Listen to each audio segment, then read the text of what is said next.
Hello students welcome to Sechan education. आज आम्भे माने आपण दशम श्रेणी प्रोबेबल क्वेश्चन 2024 किसी इतिहास भूगोलर किसी सेटा आलोचना करवा।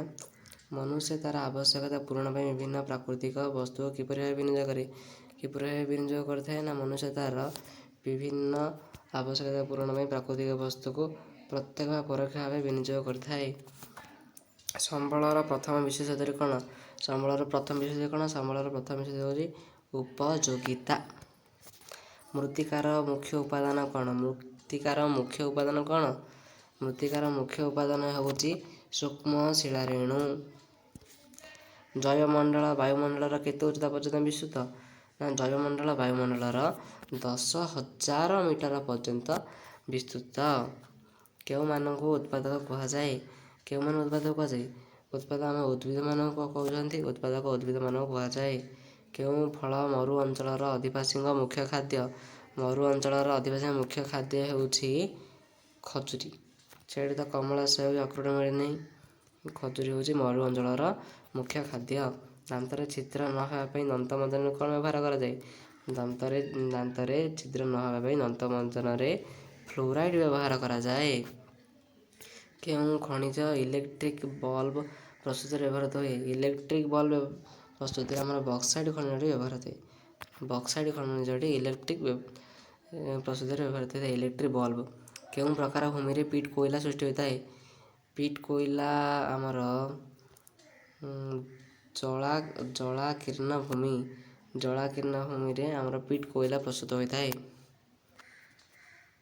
नेक्स्ट क्वेश्चन तापर जीवा 10।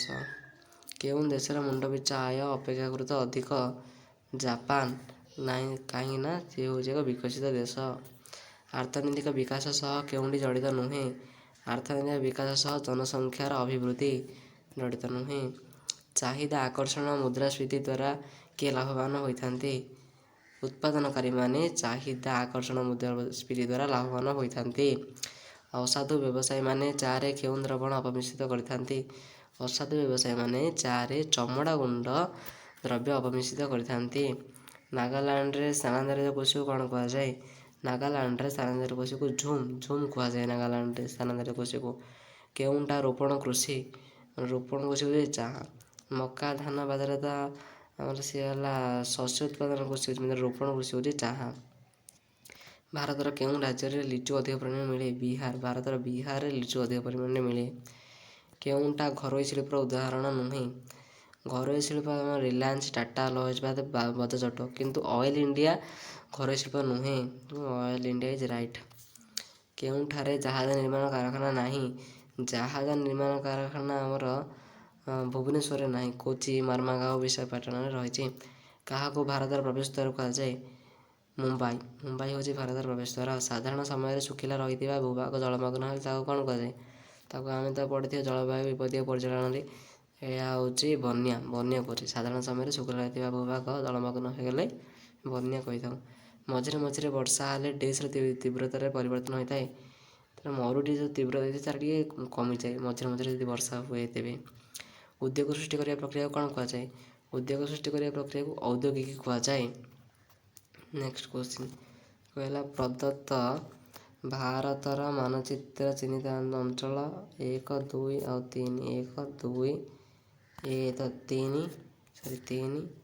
और ये 2 ये स्थान गुड़ी को नहीं अनुधान कर 3 प्रश्न 23 ରୁ 25 उत्तर देवा। तो दियो क्वेश्चन यहाँ जो 1 नंबर स्थानित होती एक चिन्हित स्थान में भारतर सर्वबृहत सौरताप शक्ति केन्द्र अवस्थित ना? माधवपुर। ये जो स्थान अच्छे ये माधवपुर रही सौर भारतर सर्वबृहत सौरताप शक्ति केन्द्र। तापर 2 चिन्हित स्थान भारतर केउं बंदर को सूचाऊँगी?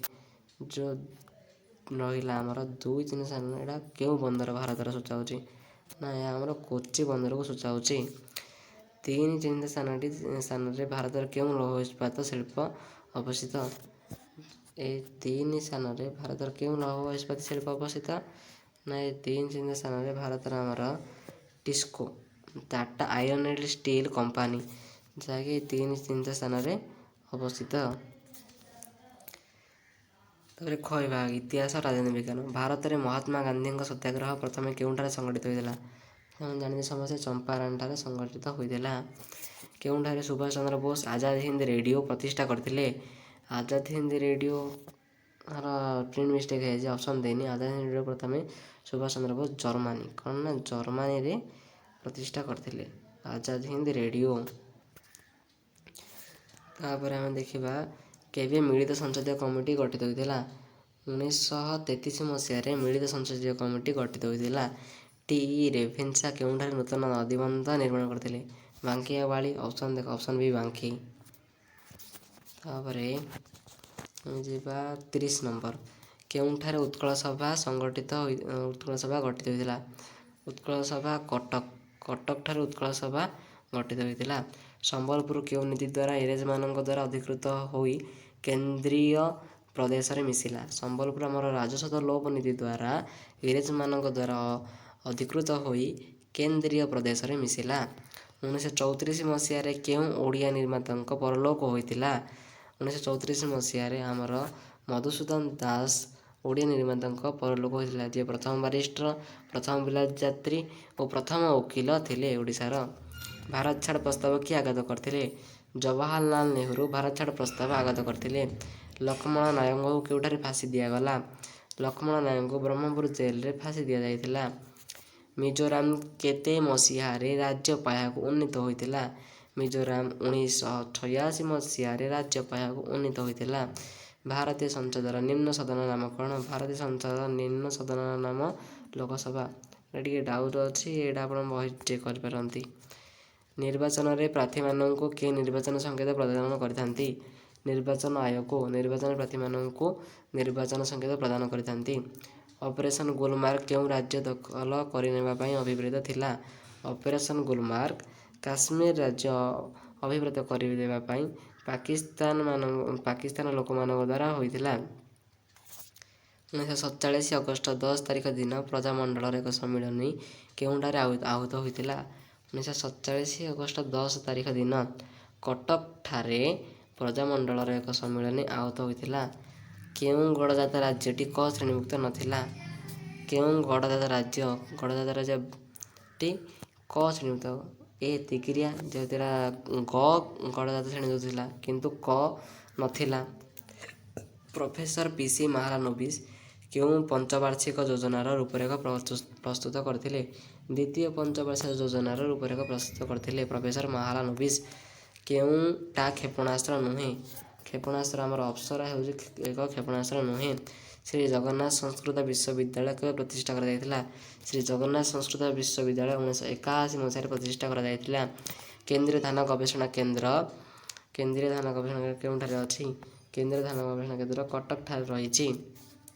ଜୟଶ୍ରୀ ରସାୟନ କାରଖାନା କେଉଁ ନଦୀ କୂଳରେ ପ୍ରତିଷ୍ଠା ହୋଇଛି? ଜୟଶ୍ରୀ ରସାୟନ କାରଖାନା ଋଷିକୂଲ୍ୟା ନଦୀ କୂଳରେ ପ୍ରତିଷ୍ଠିତ ହୋଇଛି, ଯାହାକି ଗଞ୍ଜାମ ଜିଲ୍ଲାର ଅଟେ। 1971ରେ କେଉଁଠାରେ ଏକ ସାର କାରଖାନା ପ୍ରତିଷ୍ଠିତ ହୋଇଥିଲା? 1971 ମସିହାରେ ତାଳଚେରରେ ଏକ ସାର କାରଖାନା ପ୍ରତିଷ୍ଠିତ ହୋଇଥିଲା। ପ୍ରତି 100 ଦୁର୍ଘଟଣାରେ ଓଡ଼ିଶାରେ କେତେ ଜଣ ମୃତ ହେଉଛନ୍ତି? ପ୍ରତି 100 ଦୁର୍ଘଟଣାରେ ଓଡ଼ିଶାରେ 45 ଜଣ ମୃତ ହେଉଛନ୍ତି। 1955ରେ ପଞ୍ଚଶୀଳ ନୀତି କେଉଁ ସମ୍ମିଳନୀରେ ଗୃହୀତ ହୋଇଥିଲା?